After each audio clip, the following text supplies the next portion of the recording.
आखिरकार वो राज सामने आ ही गया जिससे रिया महीनों से भाग रही थी। रिया कबीर खान के बच्चे की मां बनने वाली है और ये खबर जैसे ही उसके घर वालों को लगी, तूफान आ गया। सवाल उठे, जुबानें बरसीं। आसमां आपा का गुस्से से, रिया तुझे तो समझा बुझा के भेजा था, इतनी बच्ची थी क्या तू? लेकिन अब कुछ नहीं होगा।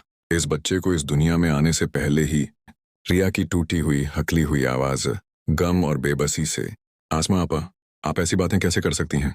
ये बच्चा भले ही कबीर की औलाद है मगर ये मासूम है, इसका क्या कसूर?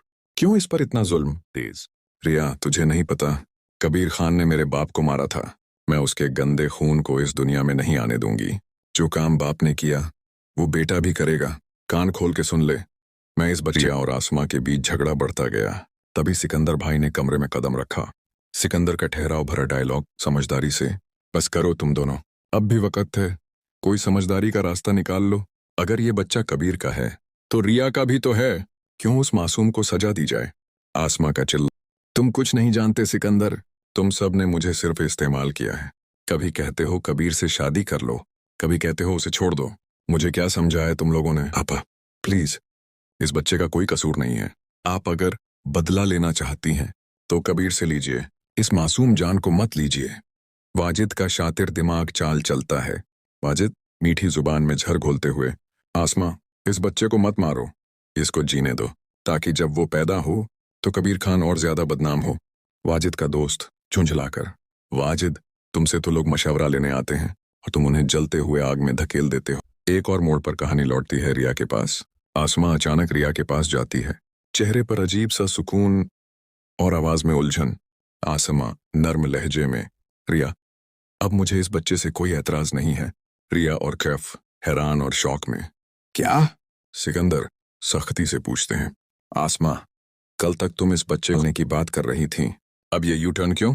आसमां थकी हुई टूटी हुई आवाज में, क्योंकि अब समझ आया जो गुनाह कबीर ने किया है उसकी सजा हम इस मासूम को क्यों दें। दूसरी तरफ कबीर को जब पता चलता है कि रिया मां बनने वाली है, कबीर चीख कर रोता है, मेरा बच्चा, मुझे मेरा बच्चा चाहिए, मैं हर हद पार कर दूंगा मगर अपना खून उस घर में नहीं छोड़ सकता। महाबीना ठंडी आवाज में मगर चालाकी से भरी, कबीर चिंता मत करो, रिया तुम्हारा बच्चा तुमसे छीन नहीं सकती। अगर वो ऐसा करेगी तो तू तबाह कर देगा सबको। कबीर टूटता हुआ मगर जिद्दी लहजे में, मैं अपने बच्चे के बिना नहीं रह सकता। रिया ने जो किया मैं सपने में भी नहीं सोच सकता था। मुबीना उस कड़वाहट से, वही कहानी दोहराई जा रही है जो मेरे साथ की गई थी। अब फिर से कोई किसी से बदला ले रहा है और एक मासूम बीच में पिस रहा है। आसमां आधी रात को वाजिद को कॉल करती है, मैंने तुम्हारी बात मानी, बच्चे को कुछ नहीं कहूंगी, मगर वाजिद प्लीज वादा करो कुछ गलत नहीं होगा ना? रिया अकेली कमरे में आंसुओं में डूबी हुई, अब मेरा बच्चा अपने बाप से महरूम रहेगा, इसकी कोई गलती नहीं, फिर क्यों सब इसके पीछे पड़े हैं? सिकंदर का सवाल सख्त और सीधा, रिया क्या तुम चाहती हो कि हम कबीर से तुम्हारी सुलह करवा दें? रिया टूटी हुई मगर सच्चाई के साथ, नहीं, मैं बस इतना चाहती हूं कि मेरे बेटे को अपने बाप की मोहब्बत मिले, मुझे नहीं चाहिए कि वो भी मुझ जैसे अधूरे रिश्तों के साथ बड़ा हो।